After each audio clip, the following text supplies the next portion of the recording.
Jaden Daniels is a tier 1 quarterback, ranking 5th out of 40 eligible quarterbacks. And Jalen Hurts is a tier 2 quarterback, ranking as number 11. So there's a bit of a discrepancy between the two. Hurts has also been a little bit rough in his most recent games, which could be argued to be a result of him coming back from his concussion where he wasn't able to play for quite some time.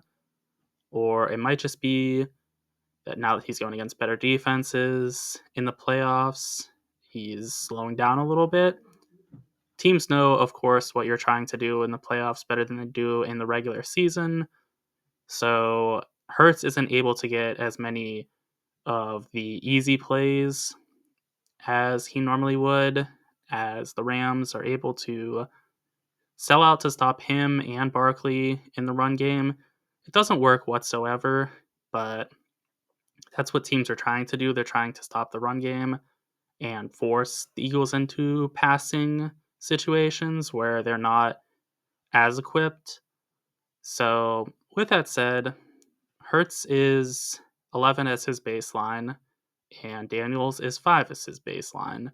Daniels has been even better, I think, in the playoffs and towards the end of the season than he was at the beginning of the season, which is really saying a lot because he was great throughout the year.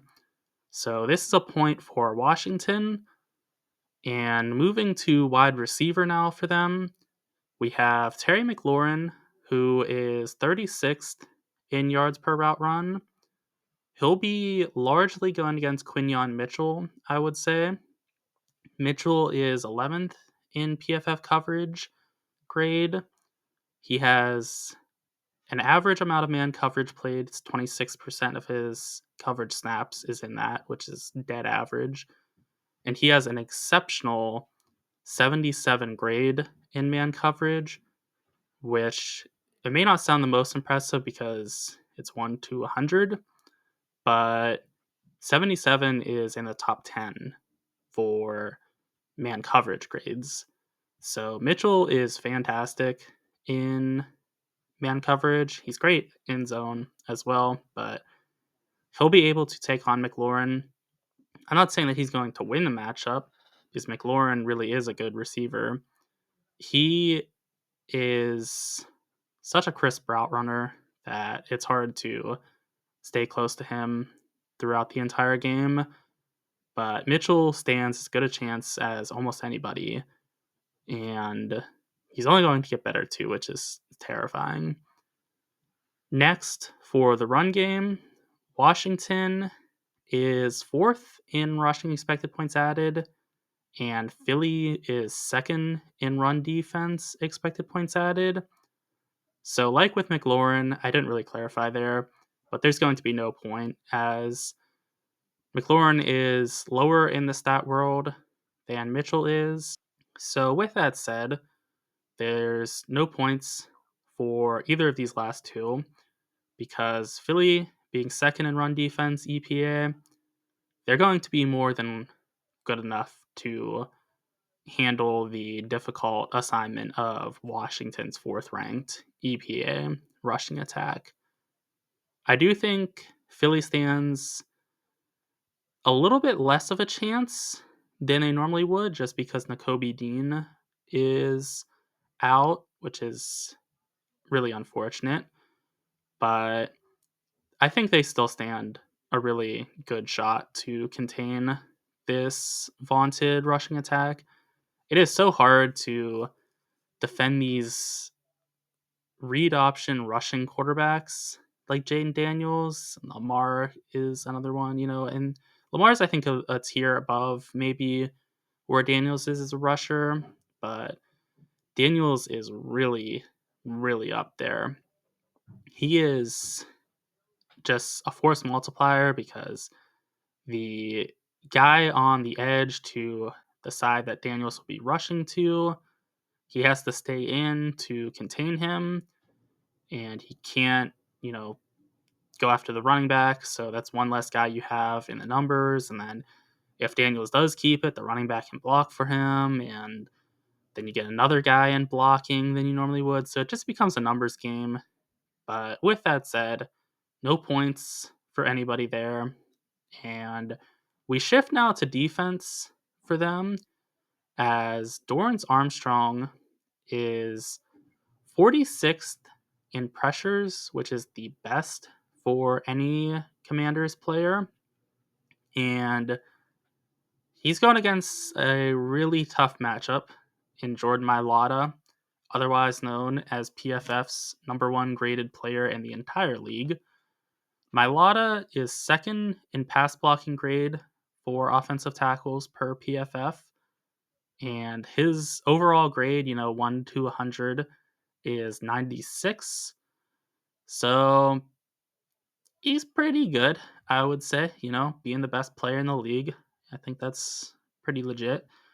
So the matchup would go to Mailata, but again, he's stopping Armstrong from getting a point to the Commanders, so no point again.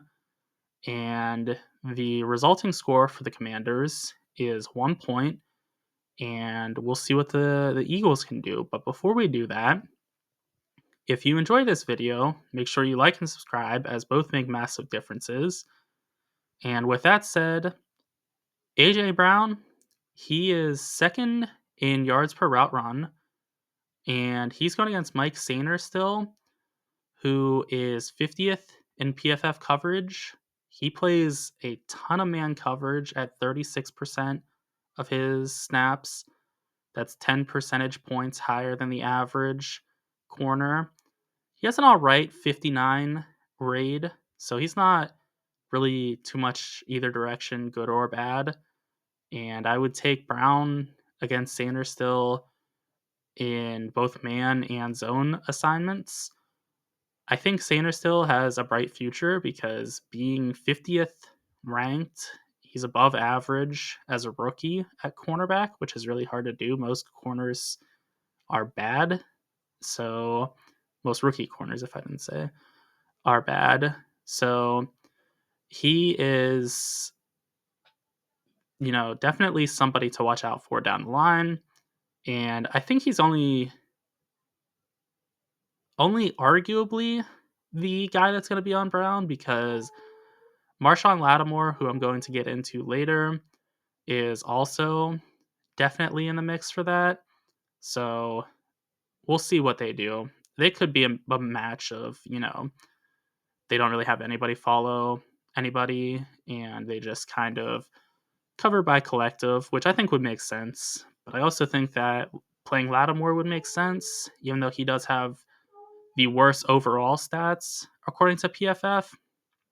I still trust Lattimore a little bit more. I want to say he's 6 foot, and Sanders still is 5'10". So he's a little bit taller, which is good, because Brown, I think, is 6'3". He is just completely built. So it's somewhere around there, I would say. But with that said, Lattimore is also a little bit more, seasoned, of course. I don't know what year he's in. I forget when he was drafted, but he's probably like 29 at this point, maybe 30. Zaner still is in his first year. I would trust Lattimore a little bit more with the veteran than Sanders still. So we'll see what they do. Either way, it doesn't change much. The point would still go to Brown because he's second in yards per route run, which is going to be better than what Lattimore's coverage grade is. Next, we have Dallas Goedert, who is 18th in yards per route run. And he's going against Bobby Wagner, who is 24th in PFF coverage, and Frankie Louvu, who is 40th in PFF coverage. So Goddard is going to have the edge against Louvu. I wouldn't say so much against Wagner. And thereby, Goddard is going to get 1 point, not 2, because I'm starting to give out 2 if they're better than both linebackers, because though they may not contribute more than a wide receiver will, who just gets 1 at max, they are getting points for the wide receivers that are going to be going against linebackers as well. So it's kind of a by collective. idea. So Goddard better than Luvu. I'd say even with Wagner. Maybe he can have some advantages against Wagner when Goddard goes deep because Wagner, he once was an athletic specimen. He's kind of slowed down a little bit with age, so I think that he could be had in some deep routes. But overall, I think Wagner's going to do a good job of containing Goddard. So it's now 2-1 for the Eagles, but you have to keep in mind the Eagles are behind the 8 ball because they're down at quarterback. So that's going to be a force multiplier that I continually cite. For the next matchup, this is going to be a great matchup if this is what transpires. Devonta Smith as the 26th best yards per route run receiver / tight end. He's going against Marshawn Lattimore, who I think is undersold a little bit by PFF in their grading. It's not like they have a bias. It's just I think something with a grade is not favorable to him because I think he's definitely better than the 59th best corner in PFF coverage. He plays 31% of his coverage in man coverage, which is 5 percentage points higher than average. And he is great in man coverage. He is a 77 grade player. So that is just really, really good.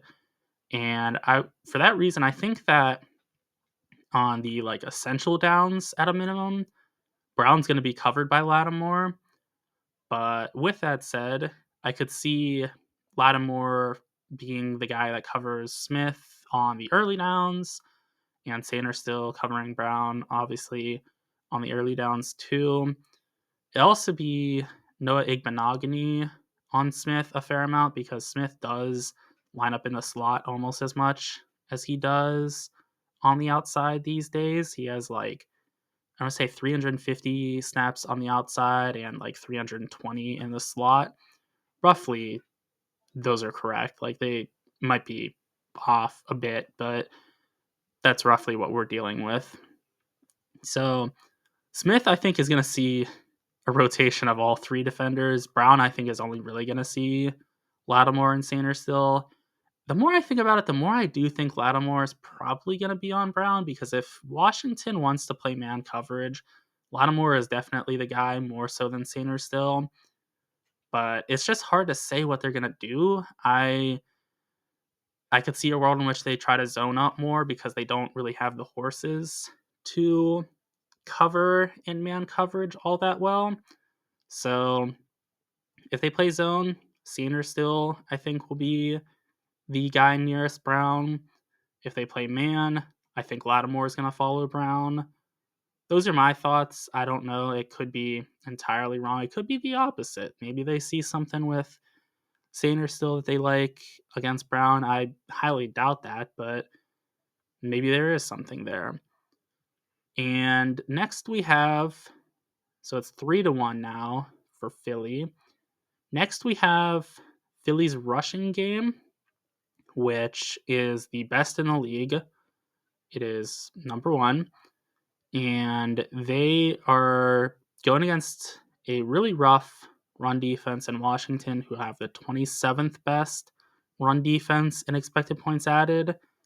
So I don't really need to touch on this one too much. That's going to be 4 points for Philly.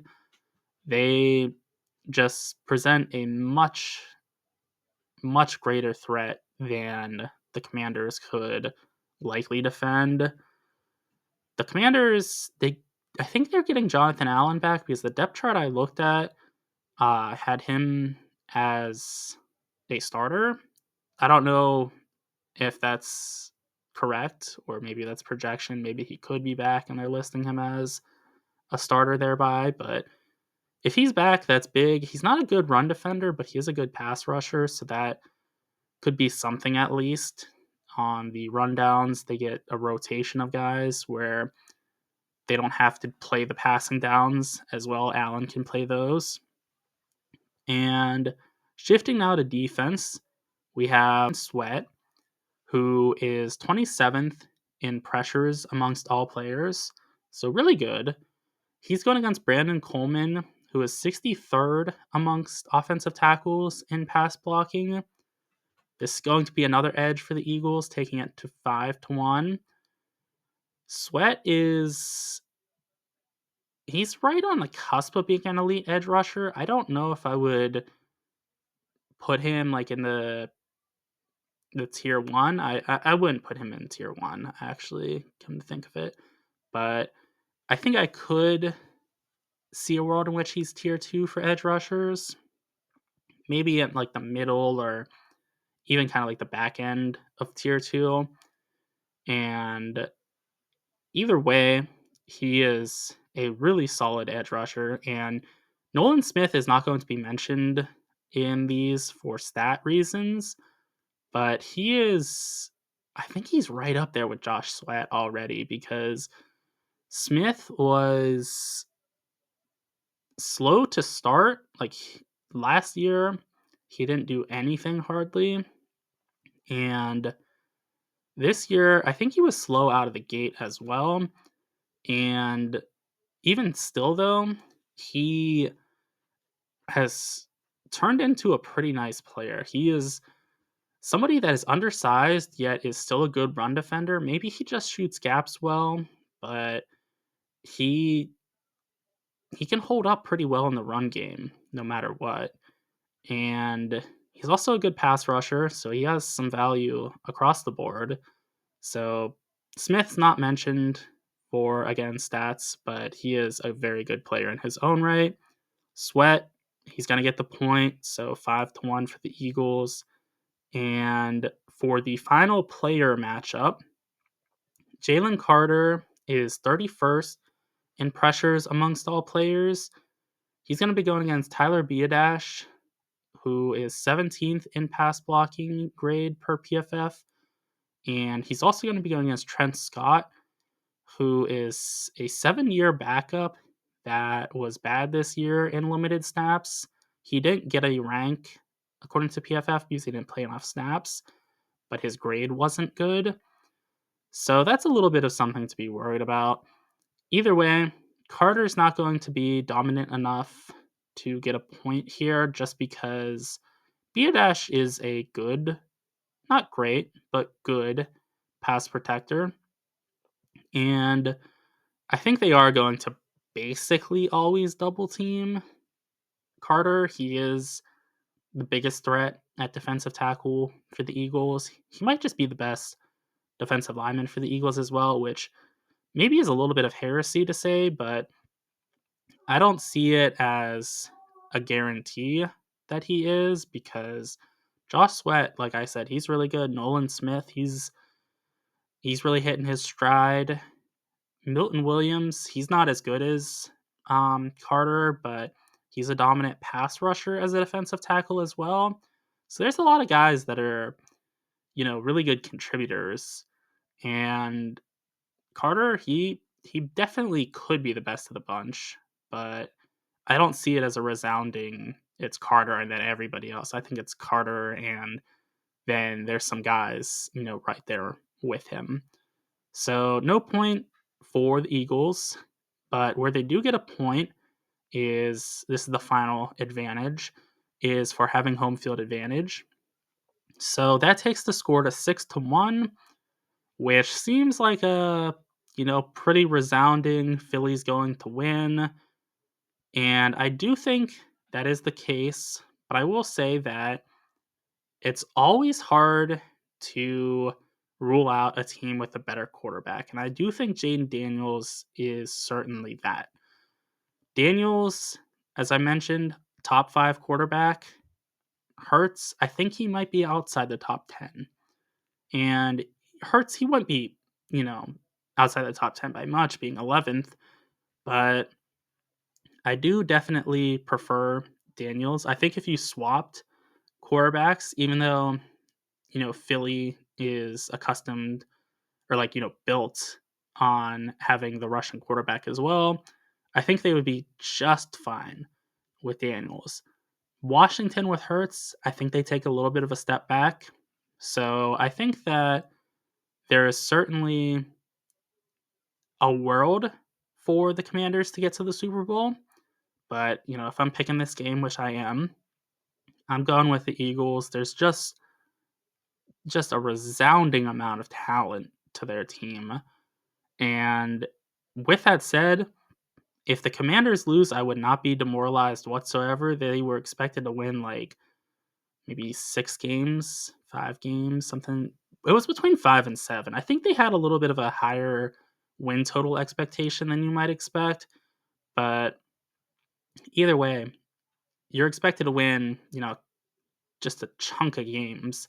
And instead, they win, you know, 2 playoff games at a minimum. That's a great season. And you also have, in my opinion, backed by stats, so not just my opinion, but in my eyes, the best rookie quarterback of all time. And I would say by a pretty wide margin. Daniels has just been incredible. So that's not really relevant to the prediction, but I just wanted to say if the Commanders do lose, that's what you can hold your head high about. So those are my thoughts on the game. Be sure to let me know what yours are in the comment section. And also be sure to like and subscribe for more football content.